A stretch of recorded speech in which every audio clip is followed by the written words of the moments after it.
औज़ुबिल्लाहि मिनश्शैतानिर्रजीम बिस्मिल्लाहिर्रहमानिर्रहीम। सरकार गौसे आजम की कसीर इबादतों का सिलसिला जानेंगे इंशाल्लाह। इस तरह उन्होंने अपनी जिंदगी का एक जरिया अपने परवरदिगार के लिए किस तरह जिंदगी का एक जरिया हमें सिखाया कि मैंने ये काम किया है, तो तुम भी अल्लाह का वली बनने के लिए मेहनत रियाज करो अल्लाह के साथ। इन चीजों से हमें कुछ सबक हासिल होता है। आज की कोई ग्रेजुएशन 14 साल पढ़ने के बाद बहुत सी हदायतदार बन जाते हैं। इन चीजों से ताल्लुक हालांकि इस्लाम और दीन का बहुत दूर दूर पड़ा होता है। पढ़ के आया है, कोई इंग्लिश पढ़ के आया है। अल्लाह ताला की मखलूक का किस तरह इबादत से रियाज, अल्लाह के अराज में जाता है इंसान और कुछ दुनिया के राजों में चला जाता है। काम तो दोनों की है। जब हम ये बात सोचेंगे ना तो इंशाल्लाह हम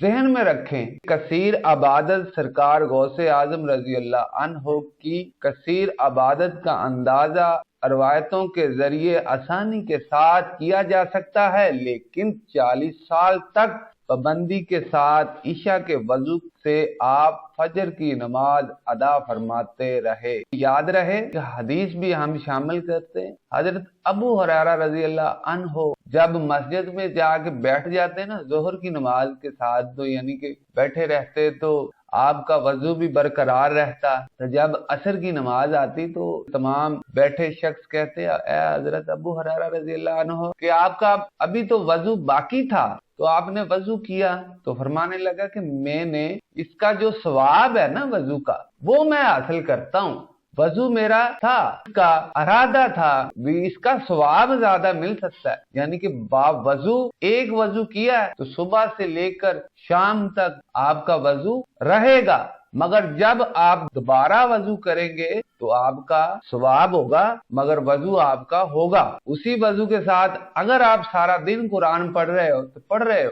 अगर आपका वजू टूट गया है तो फिर तो आपको करना पड़ेगा। जहन में बात रखें।